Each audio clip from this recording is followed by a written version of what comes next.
What's going on, guys, and welcome to episode 499 of AskGSM here today for Wednesday, June 21st, 2023, the first day of summer. I am Graham GSM Matthews. Hope you guys are doing well and having a great week so far.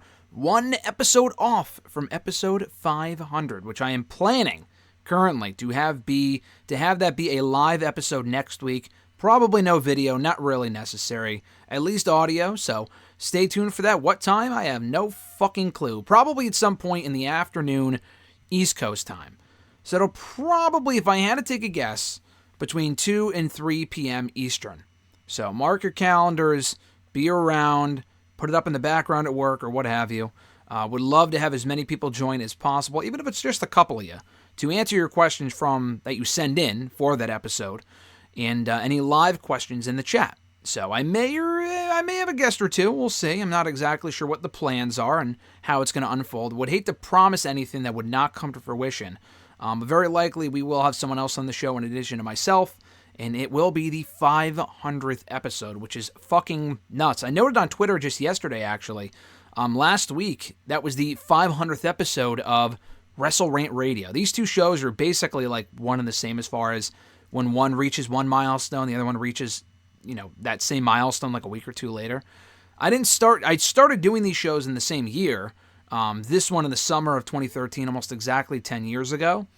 And hashtag WrestleRant Radio, I started that October. But because I took some time off from hashtag when I first went to college, they kind of caught up a little bit later on that year. Same thing with WrestleRant Radio.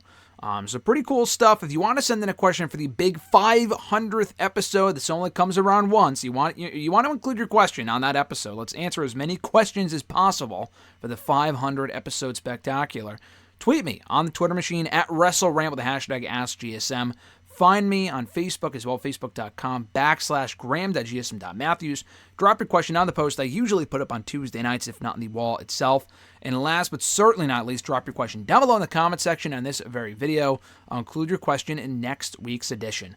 It can be hashtag AskGSM, but let's try to make it hashtag AskGSM 500 for that hashtag. If not, that's cool too. But I'll try to include that in the post to gather the questions for next week. Any questions, any and all questions will be appreciated and most likely answered here on the show for episode 500 next week. So get them on in starting now. Starting with Micah Does It from YouTube, their first question was, what is your favorite Cody Rhodes match of all time? Good question. The Roman Reigns match, despite the disappointing outcome at WrestleMania 39 a couple of months ago, was quite excellent. I feel like people will overlook that because of how lame the finish was. Not even the fact that Cody lost, but like the way that he lost was pretty fucking dumb.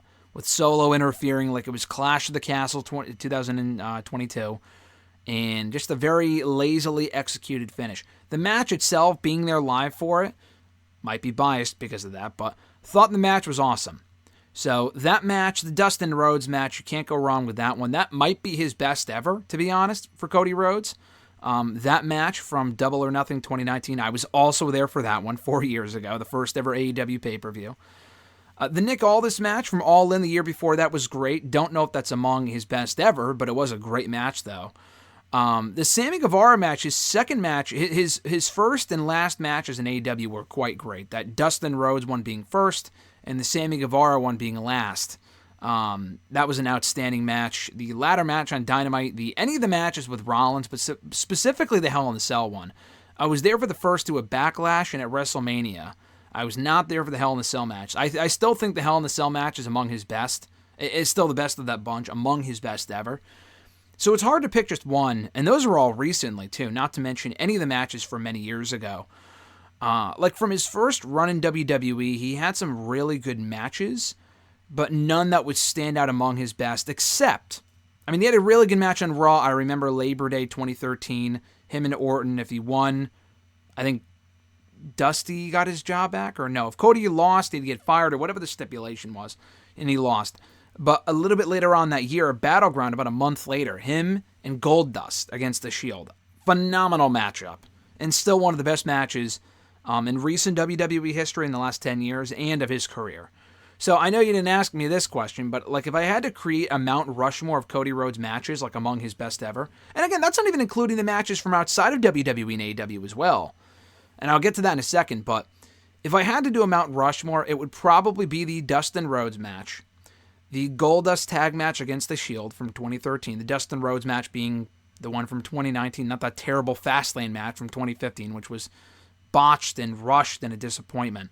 The Roman Reigns match from Mania this year, and the Rollins match inside Hell in the Cell from last year. Those are probably my favorite Cody Rhodes match. If I had to choose one of those four, it might be the one that I wasn't there for. I was there for two of those. I wasn't there for the third Rollins one. It might be that Shield match. There was just something about that match, maybe because the show sucked. That show was awful. It's one of the worst pay-per-views I've ever seen in my life. And we've talked about it here on the show before. One of the only pay-per-views I willingly missed watching live. And I very well could have, but the product was so bad at that point, I just chose not to.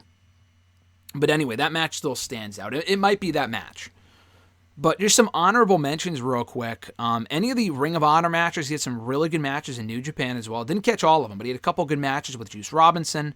I remember seeing him face Kota Ibushi. I think it was Wrestle Kingdom 2017? 18? I think it was 18. Had some great chemistry with Jay Lethal. Enjoyed their matches a lot in Ring of Honor. Any of the Christopher Daniels matches, specifically, I mean, when he won the World Championship was great. They had a really good 2 out of 3 falls match on Ring of Honor TV soon after. Really good stuff. He never faced Marty Scurll. I'm trying to think. I went to Final Battle twice. Did he face Jay Lethal on both shows? I'm trying to think. He faced Jay Lethal on the last show in 2018, and Jay Lethal won. I remember that being a really good match. In 2017, he lost the Ring of Honor title to Dalton Castle, which was a good match, but not great. I'm sure there were other matches that don't come to mind, but he worked with a lot of people during that period, and he had a lot of great matches. So those are probably my favorite Cody Rhodes matches of all time, and I'm sure there's other ones I'm not even thinking of.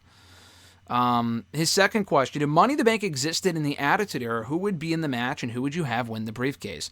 Great question. I'm sure I've answered this before or at least seen it answered elsewhere because it is a really good question. I know he went on to become champion anyway and his ascent to superstardom was iconic, but I just feel like the briefcase would have fit mid-card Rock in 97 or like Nation of Domination Rock in 98. He won the championship in 98, right? I mean, no, they had their match. Him and Austin had their match in 98. And Rock won the championship at, I don't remember. When did he? No. They had their first match in 99. I'm sorry. He won the championship at the first Survivor Series 98. So The Rock would have been a good fit. Ken Shamrock, I feel like, would have been a good fit for that because he didn't have many, if any, world championship opportunities. But he was always on the cusp of the main event scene, so I feel like him winning the briefcase would have gotten him to that next level. I'm trying to think who else was around back then. X-Pac, maybe. Like Godfather, Val Venus, no. Chris Jericho would have been perfect. I know he obviously invented the match and storyline in 2005, but by that point he was already an established main event star, and he never ended up winning it, actually. Had it been around in the Attitude Era, I could have seen him winning in like 2000. Edge, I could have seen winning years earlier before he did. Same thing with maybe Christian. Kurt Angle would have been perfect with the briefcase. Again, all of these people went on to become world champions anyway, for the most part. Booker T, if they had it in 01 when he was there. You're saying Attitude Era, like, we talked about this last week. What's the cutoff for the Attitude Era? But if you're including the Invasion, then Booker T would have been nice. I'm trying to think of who else from that period would have made sense. Shawn was already like a made guy. Triple H was already a made guy. Steve Austin with the briefcase, I mean, obviously Rock got over anyway, but I just feel like his persona at that point would have been perfect for that briefcase. Steve Austin he actually competed in a ladder match for a briefcase, but it would not have been Money in the Bank, and I just don't feel like that would have fit him all that well. Those are a couple people that come to mind. I'm trying to think of other Intercontinental champions from that period. Like, I'm just trying to think of like mid-card champions that would make sense. Let's see, Intercontinental. Let's see, champions. And I probably should have prepared a little bit better for this. Oh my God, Google's fucking me over here. Intercontinental Championship. Let's see, list of Intercontinental Champions. There have been 89 different champions. I feel like there would have been a lot more than that. Because the championship has been around for like fucking 60 years. Let's see. Looking back in the 90s, Goldust, no. Scott Hall. Scott Hall would have been a perfect Mr. Money in the Bank. I know he left in 96, so that was pre-Attitude Era, but he would have been good. Owen Hart would have worked well if he had not cashed in. I mean, he could have cashed in. That would have been cool, but I don't know if they would have put the championship on him. So Owen Hart would have been cool. Mark Marrow, probably not. Jeff Jarrett, Kurt Angle, I mentioned. Jericho, Benoit was in it anyway. Eddie, that was 2000. Yeah, those are probably the names that would come to mind as far as Attitude Era Mr. Money in the Banks. Central Man Network, who's your Wrestler of the Year in 2023 so far for WWE and AEW? Good question. For WWE, I mean, I feel like Owens and Zayn have really carried this year. From their Bloodline storyline up until now the tag team stuff, and they've been, occupied the Bloodline stuff for the better part of the year, but it was the best stuff all year. I mean, you could say Roman Reigns, he did disappear for a month after Mania. Was it a month? Yeah, about a month. He wrestled again in late May. But like the Sami Zayn angle, his promos were great. The Cody Rhodes match was great. Disappointing outcome. The entire Bloodline would probably be the best parts of WWE TV so far this year. Cody Rhodes has also been on a massive roll. You could say Cody. I could see Cody. Rollins as well. Rollins has had a great year. I would probably just have to go for a two-way tie with Owens and Zayn. They've really just carried this year with their segments, the chemistry. Even now, they're having kick-ass Raw main event matches every fucking week. Those guys are great. So I probably got to go Owens and Zayn, if not just the entire Bloodline storyline on the whole. For AEW, who has been the Wrestler of the Year? MJF's had a really good year, but we just don't see him all that often, and the Four Pillars program just wasn't great or memorable. The Bryan stuff was good. He had a great match with Bryan Danielson at Revolution, and the four-way Double or Nothing was really good. Has he really stolen the year, though? Probably not. I'm trying to think of who else in AEW has really stood out as being like, he's done amazing work. I honestly don't really know. I'm trying to think right now, like, who would that even be? The Blackpool Combat Club? I mean, maybe. Looking at the roster now, I mean... Jericho, no. Wardlow, no. Punk just came back. Eddie Kingston was gone for a while. Hangman Adam Page, maybe, probably not. I feel like no one in AEW has really stood out as being like, wow, this guy's been the best part of the company. Honestly, AEW's Wrestler of the Year in 2023, looking at their roster right now, and I know there's a fair amount of people that will not like this answer, but it's fucking true. Orange Cassidy. Orange Cassidy's reign, which was someone else's question, which I'll come up on soon enough, he's had an amazing run as international champion. Great matches. Like, he doesn't need any proper programs because that's just not what that championship is for, I don't think. He's just been fucking killing it. Like, all of his matches have been great. And that's coming from someone who was fatigued by the Orange Cassidy shit a couple of years ago. But he's really turned it up a notch since becoming champion. So I gotta go Orange Cassidy. Orange Cassidy for AEW, and then in WWE, Owens and Zayn, a two-way tie. I know that's a cop-out answer, but who cares? No L from Facebook. Thoughts on AEW Collision. Thought it was a great debut episode. Not an all-time iconic episode. Like, it just didn't... I don't know if it was the vibe or... Like, I thought the show was great. It was a really fun show. By the time it was over, I'm thinking, I hope this lasts. As far as, like, it wasn't a newsworthy show, because you got a bunch of returns, all of which were advertised. No debuting wrestler. We had a title change, which I did not care to fucking see. So it wasn't like this iconic all-time, like, ushering in a new era of AEW. But I thought the best part of the entire show was the pacing. They didn't try to shove 20 things at you at once via matches and short matches and squashes. And, I mean, there were a couple squashes. But, like, and the show wasn't perfect. Like, the Acclaim promo was pointless, and the TNT title change I wasn't a fan of. But, like, the women's match was good. A really fun main event.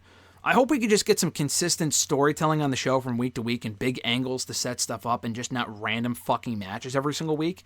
That would be nice, because they set up nothing for next week's Collision. They just kind of bank on, all right, Punk will be on the show.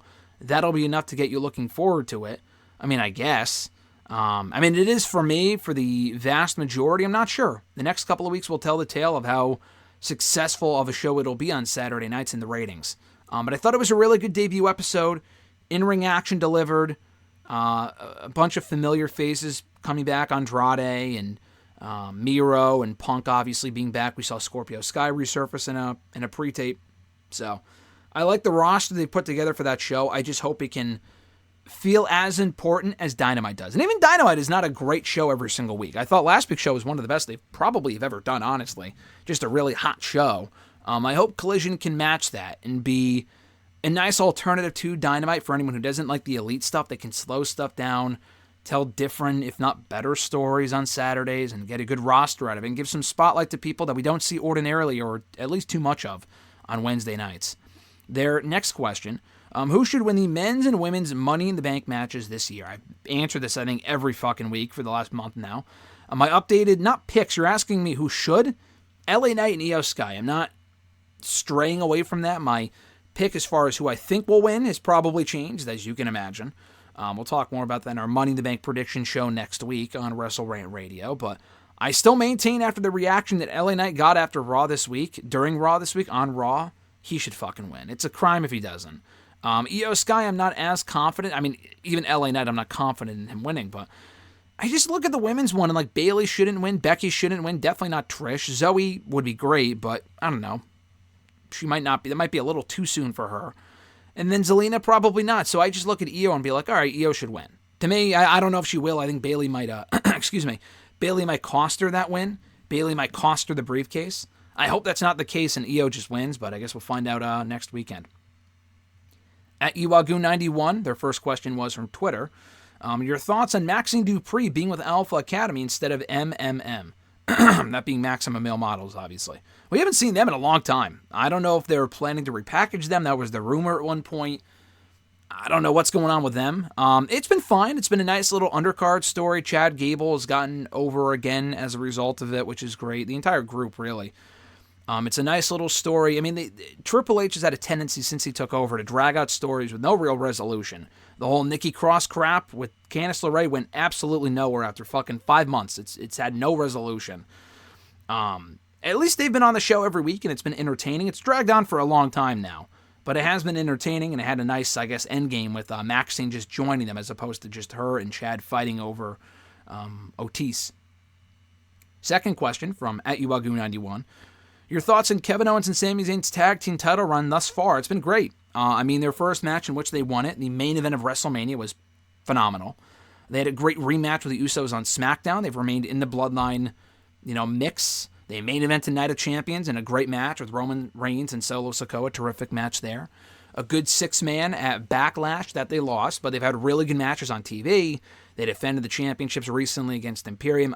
Excellent match in the main event of that show with Walter, or rather Gunther and Ludwig Kaiser. Great 6-man this week with alongside Cody Rhodes against Judgment Day. They've been fucking killing it. Like I said, Owens and Zayn have been the MVPs by far of WWE in 2023. Two guys whose contracts were reportedly expiring a couple of years ago, and it looked like they might be on their way out, and they ended up re-signing. It was the best thing they could have done. Just a great run so far. I enjoy the comedy stuff. It's something different. It's funny. The matches are great. They've been booked perfectly so far, in my opinion. No complaints on my end as far as how they've been used.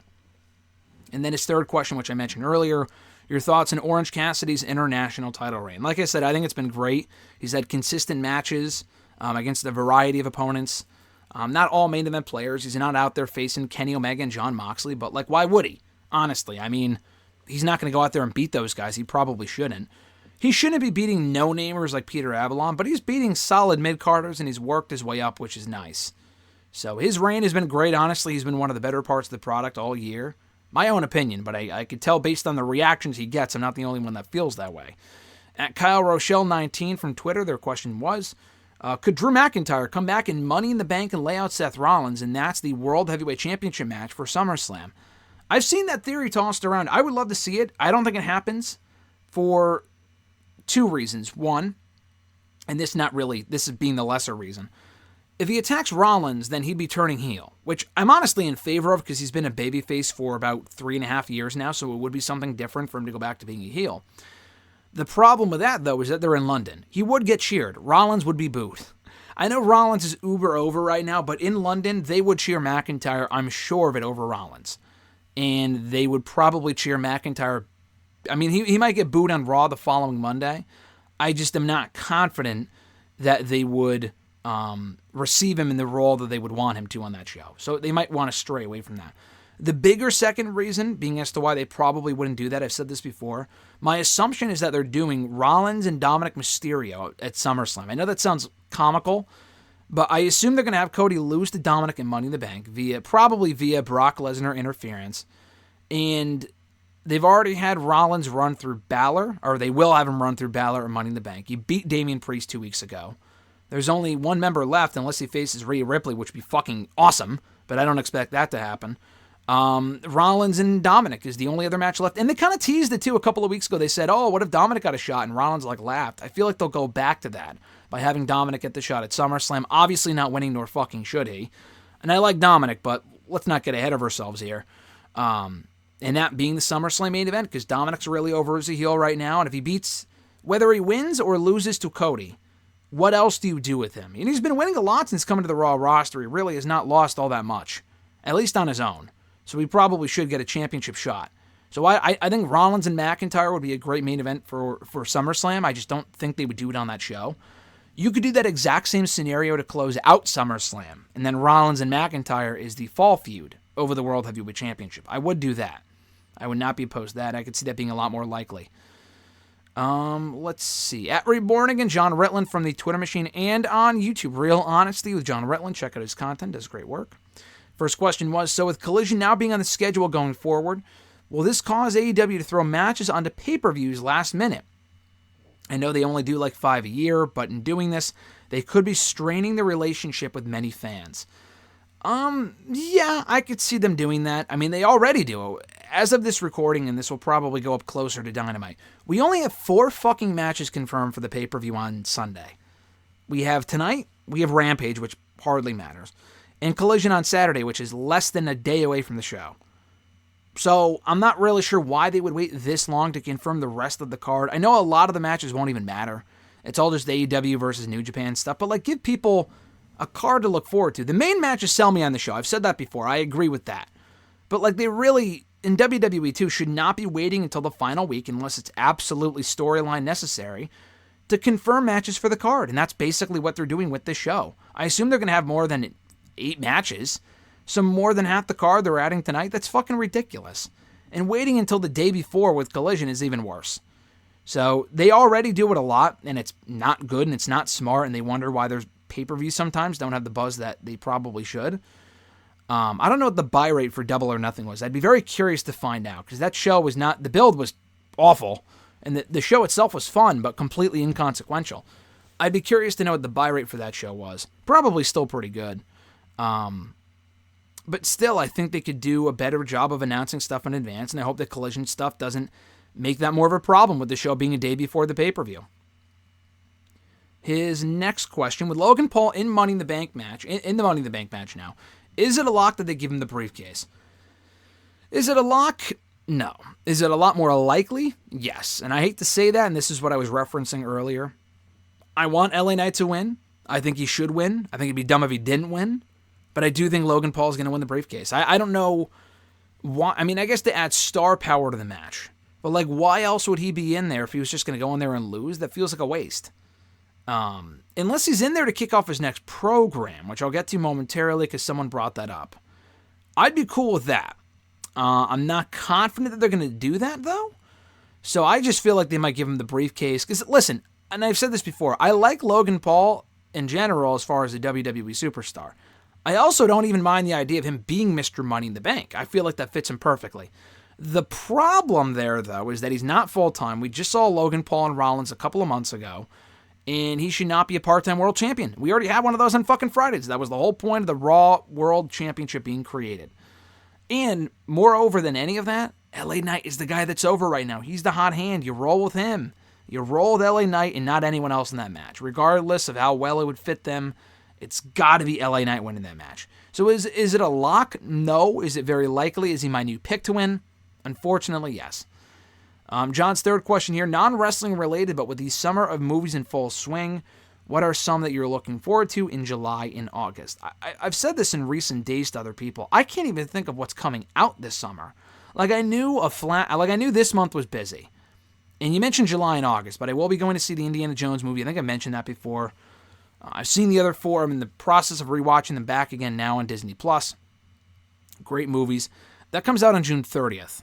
I saw Elementals. I saw The Flash. I saw Fast X. I saw Into the Spider-Verse. I haven't seen Little Mermaid yet, but I'll probably get around to that with Alexis at some point. What else? I didn't see Transformers. Don't care about Transformers, or at least the new ones. I haven't seen any of the other ones in full, so I just don't care. Did something else come out or is coming out this weekend? Mission Impossible might be coming out. I haven't seen any of the other ones, so I don't really have much interest in that right now. The only 2 movies that I know that are coming out that I've seen the hype for are Oppenheimer, is that how you pronounce it? And Barbie, which both come out the same day, July 21st, I think. So I will be seeing both of those. Those both look very interesting / good, so I'm looking forward to those. The rest of the slate for the summer, I legitimately have no fucking clue. There's probably other ones I forgot about that I didn't know about, but I forgot about. Right now, I just don't remember. Currently, it's Oppenheimer and Barbie in the month of July. For the rest of the summer, I'm just not sure. At Bill Meister 88, their first question, which are you buying? Which are you selling? Logan Paul winning Money in the Bank or Damian Priest winning Money in the Bank and getting Logan Paul versus LA Knight at SummerSlam? I mean, neither scenario. It really should be LA Knight winning, obviously, but that's not your question. I'm going to go the second one. I feel like you get more good out of the second because I just don't want Logan Paul to win it this year. Again, him and Rollins, that rivalry just wrapped up recently. We don't need to re-explore that, get back into it so soon. The match would be great, but we just don't need to rekindle that quite yet. And then with Damian Priest winning, at least he deserves it. I would rather see Damian Priest win it over Logan Paul. You don't have to have him cash in anytime soon. It gives him a shot at a world championship, which is where he belongs. He can turn babyface maybe. Maybe he uses it on the Intercontinental Championship, which I don't like, but it's an option. It drives a further wedge between him and Balor, and you could also get, like you said, Paul and LA Knight out of it, which would be awesome. I feel like that'd be a really good program, and it would also, I would assume by your implication here, cement LA Knight as a babyface, which he probably should be at this point. So I'm going to take that situation. I'm going to take selling on Damian Priest winning Money in the Bank and getting Logan and LA Knight out of it, and then selling on Logan Paul becoming Mr. Money in the Bank. His second question, will you have any special guests on show 500 such as Alexis or RJ? RJ has no clue, so he's probably hearing this for the first time now.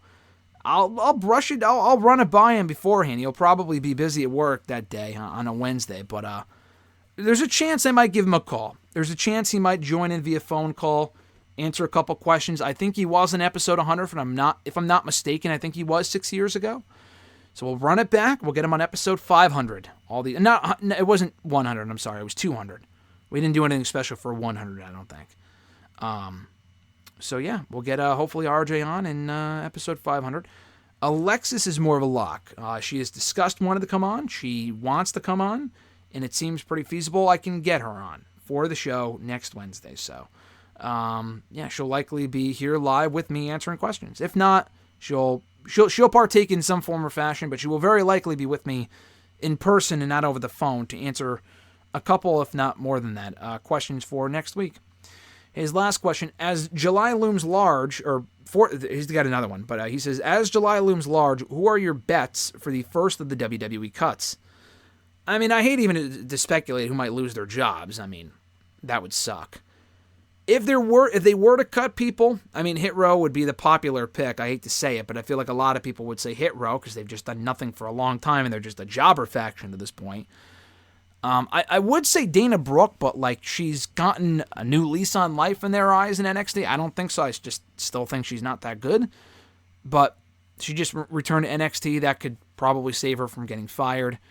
Cruz, I worry for. He got called back up and he just hasn't done much at all. I'm trying to think who else they could probably... Tegan Knox, I worry for. Riddick Moss and Emma, I worry for. I don't know. Lacey Evans, I could see possibly. She ain't doing shit.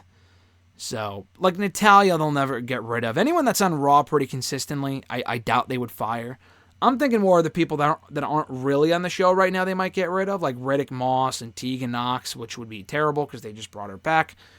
Hit Row, same thing, but I feel like Tegan Knox, in my opinion, is more upside than Hit Row at this point, but again, just me. So I would not pick up my phone starting next week if I were those people. Non-wrestling related question also from Bill. We fly to Orlando on Monday. Have you been to Universal or Disney there? As I know you and Alexis recently went to Disney California before Mania.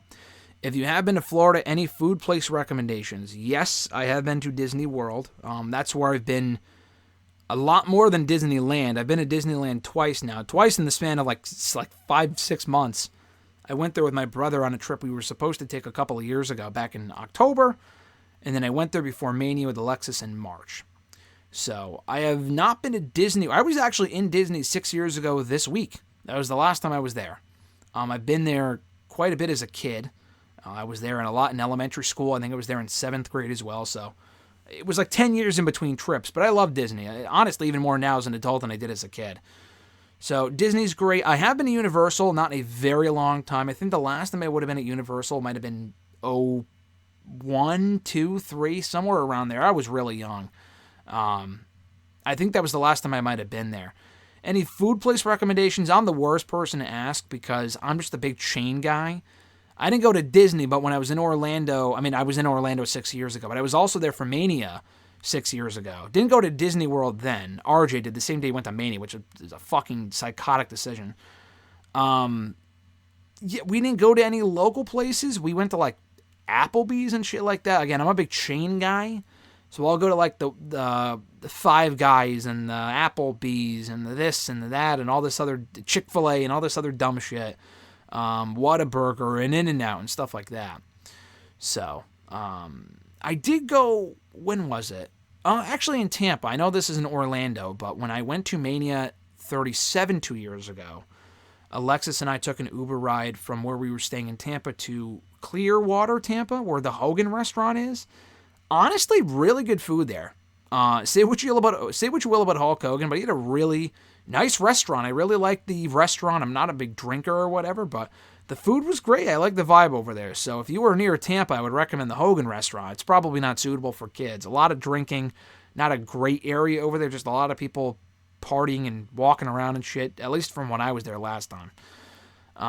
Probably not incredibly family friendly, but there are a lot of places in Orlando. Hey, go to the fucking Rainforest Cafe, especially since there aren't that many left. If you're just going with your wife or something, if you're going with kids, then the Rainforest Cafe. If you're just going with your wife actually, I know you got a kid on the way. I don't know if you have a kid already, Bill, but the Rainforest Cafe is attached to Animal Kingdom. So if you're going there, I might recommend that. And then also Pizza Planet at Disneyland, Disney World, which is in Hollywood Studios. Isn't that what they call it now, Hollywood Studios? So, yeah, that would be my recommendation. Go to Pizza Planet, or it's not Pizza Planet anymore. It's the fucking even better actually, Rizzo's from the Muppets. His pizza place in Hollywood Studios. Would well recommend that. At noob_n_code TV from Twitter. Your thoughts on the trailer for Kraven the Hunter that debuted this week. This is another movie starring a Spider-Man villain, and I'm very underwhelmed about the characterization of these Spider-Man villains in solo movies. Hope it'll live up to expectations. I liked Venom, personally. I liked Venom 1 and 2. Not the greatest cinematic experiences of all time, but I enjoyed the movies. I like that movie. I like those two movies. I thought Morbius was terrible. We mentioned that before. Morbius sucked. But it was one of those movies that was so bad it was entertaining. In like a very bad way. And we also saw it with a bunch of like high school kids. It was like their last day of school. Last year was fucking funny. So yeah, what other movies have they done? I know like the Spider-Man movies were, the Marvel ones are good. Now they're coming out with this one with Kraven. I don't know much about Kraven. I watched the trailer. It was decent, but like the whole Morbius thing kind of soured me on Sony doing their own movies in their own universe. I know they have what's it called? Spider-Verse. Obviously, that movie was amazing. It's weird because Sony can make a great movie with that, and then with their live-action movies, they're very hit or miss. And the Spider-Verse was great. The Venom movies, people will just say they weren't, but they're making more, so they made enough money to make more movies. And then Morbius was fucking awful. I just think it's weird that they're making Spider-Man villain movies without Spider-Man. Like, but the weird thing is that in their movies, they're practically the protagonist. So are they going to team up at some point against Spider-Man? Like, I thought Morbius was... I know he's supposed to be a bad guy, but in his movie, he was kind of like the good guy. So is he supposed to turn heel against Spider-Man at some point? A Tom Holland Spider-Man? I have no fucking clue. It's very convoluted. I don't understand what makes sense and what doesn't. I assume they'll probably link up all those villains at some point, the Morbius villains, and they'll do some sort of like, what is it? Not Suicide Squad. Oh God, you know what I'm talking about? Like the Sinister Six. They'll probably do that some shit at some point with these. I mean, I guess if Michael Keaton is Vulture, that's great. But if it's like fucking Morbius, like who cares? Is Eddie Brock a villain at this point? Why would he want to team with those guys? It just doesn't make sense. And his last question, which I already kind of answered, but your thoughts on the debut episode of Collision. I really like the set of Collision, though I hate the TNT title change. The TNT title changing hands, which I agree with. Miro and Andrade El Idolo made big returns. However, what new surprises will happen on Collision going forward? As I mentioned earlier, I really like the premiere episode. Keep that pace going forward. Focus on some newer faces we don't typically see on Dynamite. It should be a success from that formula, with that formula, in my opinion. What surprises could we see? I don't know. I mean, Punk's already back. He's not working with the Elite. I'm not really sure what surprises, unless they bring in some new talent from outside of the company. Maybe that's the answer. I mean, I don't really know what other bullets they have left in the chamber, honestly. I mean, Thunder Rosa will be back at some point. Is that really a surprise? I mean, I don't know. Her return, when it happens, will be a good moment. That should be a surprise, obviously, if they do it correctly. I'm not really sure what else. Punk's already come back. Miro's back. Andrade's back. Scorpio Sky fucking is back. So I'm not really sure what surprises they could have. But listen, as long as they deliver a consistently entertaining show on Saturday nights to make it worth my while, that's all I care about. That's all I will really ask for, and I can be content with that. And that's going to do it, guys, for episode 499 of #AskGSM here today for Wednesday, June 21st, 2023, first day of summer. Thank you guys, as always, for sending in your great questions. If you want to do so going forward, but particularly for next week, for episode 500, you can do so by tweeting me on the Twitter machine at WrestleRant with the #AskGSM or #AskGSM500. You can find me on Facebook as well, facebook.com/Graham.GSM.Matthews. Drop a question on the post I usually put up on Tuesday nights, if not on the wall itself. And last but certainly not least, drop your question down below in the comment section on this very video. I'll include your question in next week's edition.